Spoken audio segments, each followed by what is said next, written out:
Merci beaucoup, M. le Président.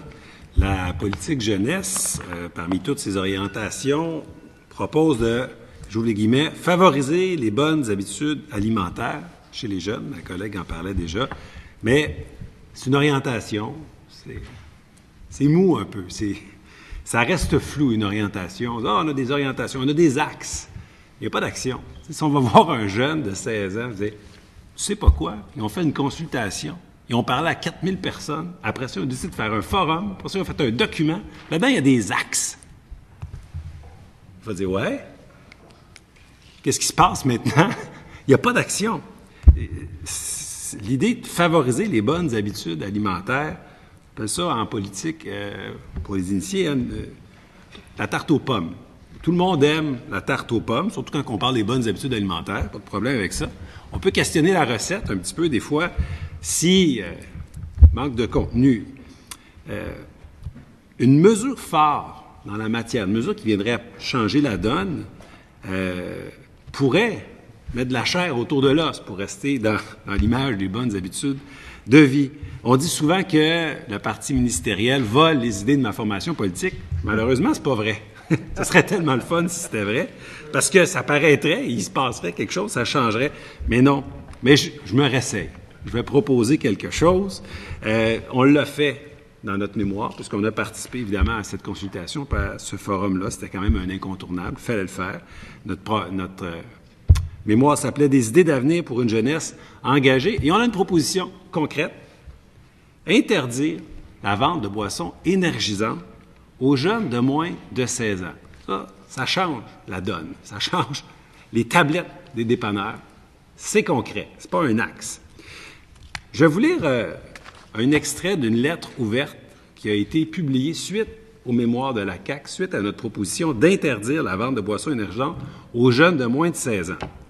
Un extrait qui dit « Rappelons que ces boissons peuvent contenir jusqu'à 16 cuillerées à thé de sucre par canette. » Je continue l'extrait. Additionnés de caféine, ces breuvages sont également associés à l'érosion dentaire, et là je continue, attention, à des troubles de sommeil, à l'agitation, à l'irritabilité, à des épisodes de tachycardie et de fibrillation lors de surdosage, en plus d'être contre-indiqués avec l'alcool et le sport. Donc là, c'est concret. On va dire, ouais, mais qui a écrit cette lettre-là? Est-ce que c'est Pierre Jean-Jacques, un gérant d'estrade? Laissez-moi vous lire la liste des 17 groupes ou signataires. Là qu'on va voir que non seulement c'est des mesures concrètes, je vous ai parlé en termes scientifiques et médicaux, et c'est signé par Mme Corinne Voyer, directrice de la Coalition québécoise sur la problématique du poids, Mme Lucie Granger, directrice de l'Association pour la santé publique du Québec, Mme Baribeau, diététiste, nutritionniste. On ne dira pas que ces gens-là ne savent pas de quoi ils parlent. M. Boisvert, docteur en kinésiologie, M. Dionne, pharmacien, Mme Dubo, directrice régionale Québec des diététistes du Canada, Mme Jobin, nutritionniste, M. Junot, cardiologue, M. Pierre Lavoie, est-ce que c'est utile d'expliquer qui est M. Pierre Lavoie au Québec? Mme Lefebvre, une nutritionniste, M. Lucas, département de médecine sociale préventive de l'Université Laval, Mme Lucia, directrice générale de la Fédération des kinésiologues du Québec, M. Manibal, Monsieur directeur général de Tennis Québec, Mme Marchand, directrice des opérations à la Fédération des éducateurs et éducatrices, les profs d'éducation physique, donc qui côtoient ces jeunes de moins de 16 ans. J'achève. Mme Forget-Marin, directrice Affaires santé recherche à la Fondation des maladies du cœur. Encore une fois, on est concret. Monsieur Ruet, un maire. Mme Saint-Pierre, un docteur. M. Roel, PDG du Réseau Sport étudiant du Québec. Donc, quand ces gens-là parlent de troubles de sommeil, d'agitation, d'irritabilité, ils ne parlent pas à travers leur chapeau. Savez-vous, le nom qui manque ici, c'est un autre docteur, M. Dr Philippe Couillard. Ça, c'est le nom qui manquait. Mais on a des nutritionnistes, pharmaciens, diététistes, kinésiologiques, profs de gym. C'est appuyé. Tous ces gens-là ont dit « la CAQ a raison ». Donc, ma question aujourd'hui, est-ce que le gouvernement, est-ce que le premier ministre peuvent se rendre, je vais vous dire, au consensus scientifique de tous ceux qui connaissent la santé au Québec, puis dire, oui, on a un axe, favoriser les bonnes habitudes alimentaires, mais à ça va venir une action demandée par énormément de gens très, très crédibles au Québec qui va être, pour protéger nos jeunes, d'interdire la vente de boissons énergisantes aux moins de 16 ans. Je cède la parole au premier ministre. Merci, M. le Président. D'abord, il faut rappeler à notre collègue, il le sait très bien, la différence entre une politique et des stratégies. On va présenter la première de 3 stratégies à l'automne. Et là, il y aura des projets spécifiques. Les projets sont en évaluation. Alors, si on va avoir des détails plus concrets sur les différents axes, c'est à ce moment-là qu'on va les retrouver. Donc, l'automne, ça dure, si mon souvenir est exact, jusqu'au 21 décembre. Hein, c'est ça. Donc, d'ici cette date-là, on devrait avoir présenté cette première de 3 stratégies. Maintenant, cette question des boissons sucrées, puis on pourrait dire boissons sucrées énergisantes, un peu rassembler ça dans le même univers, c'est commun également au tabagisme. C'est le même genre de préoccupation. On a eu un gros débat sur la loi sur le tabac qu'on a réussi de façon unanime à améliorer, je crois, avec comme principale préoccupation le fait que les jeunes, on voyait que le tabagisme chez les jeunes n'avait pas tendance à diminuer aussi, de façon aussi marquée que ce qu'on avait espéré. En fait, tout le débat dans ces questions-là, on l'a eu pour le tabac, puis on l'aura également sur les boissons sucrées et énergisantes, c'est entre des démarches basées sur l'éducation et la promotion de saines habitudes et des démarches basées sur soit l'interdiction, soit la taxation. Je soupçonne que la CAQ n'est probablement pas très amicale envers l'idée d'une taxation, compte tenu de certains, il me fait signe que oui, donc ma prédiction, M. le Président, se réalise. Donc, on reste avec la question, parce qu'on aurait pu avoir une discussion sur la taxation aussi. Mais sur la question de l'interdiction, écoutez, il faut quand même réaliser que pour les jeunes, en réalité, souvent dire de quelque chose que c'est interdit augmente l'attrait de la chose. Alors, il faut être très prudent dans la façon dont on aborde les choses. Mon expérience avec le tabagisme chez les jeunes, c'est que les mesures plus positives, c'est pas cool de fumer, fume pas, tu vas être plus attirant ou attirante.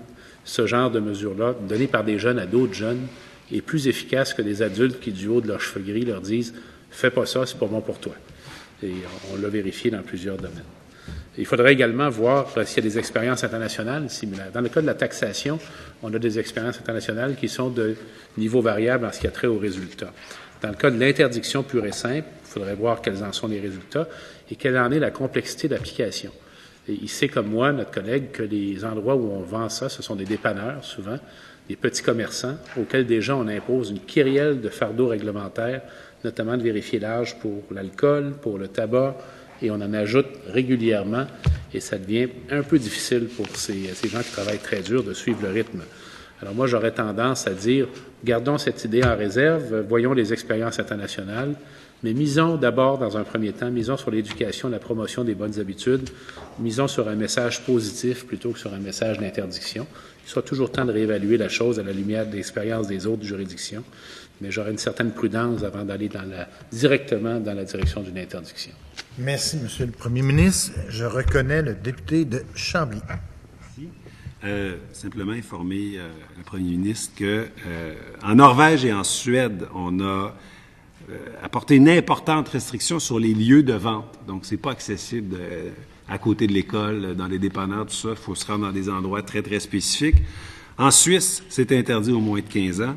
En Lituanie, c'est interdit au moins de 18 ans. Et il y a, je pense, une dizaine de pays qui sont en train d'étudier des législations pour interdire la vente au moins de 18 ans ou au moins de 16 ans.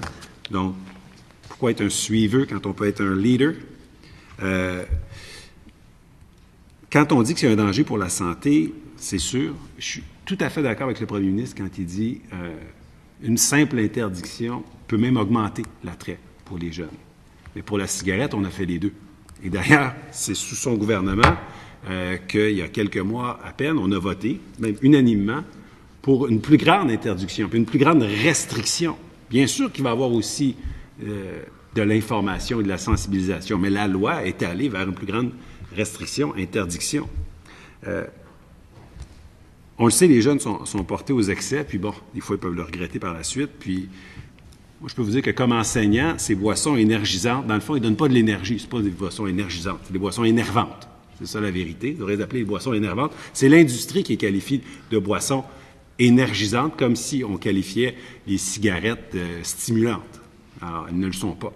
Donc, ces boissons énervantes, imaginons un peu ce qui se passe dans les écoles secondaires en ce moment-là, quand on sait le taux de décrochage qu'on a en ce moment chez les jeunes, surtout chez les jeunes garçons. On sait qu'ils ont de la misère à se concentrer.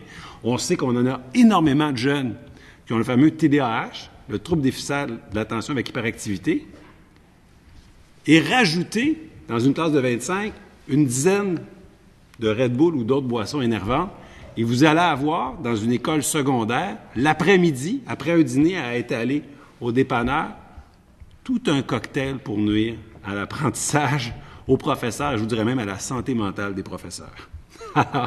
je repose ma question une deuxième fois. Est-ce que le premier ministre peut s'engager à réfléchir, c'est pas beaucoup, là, c'est quasiment une politique, ça, là, s'engager à réfléchir à l'opportunité de déposer en décembre une mesure qui aurait des dents? Monsieur le Premier Pas ministre. grand-chose. Encore faut-il que les dents fonctionnent, mais pour réfléchir, il n'y a aucun problème. Pour regarder les expériences internationales qu'il m'a soulignées, aucun problème non plus. Il faut toujours faire ça.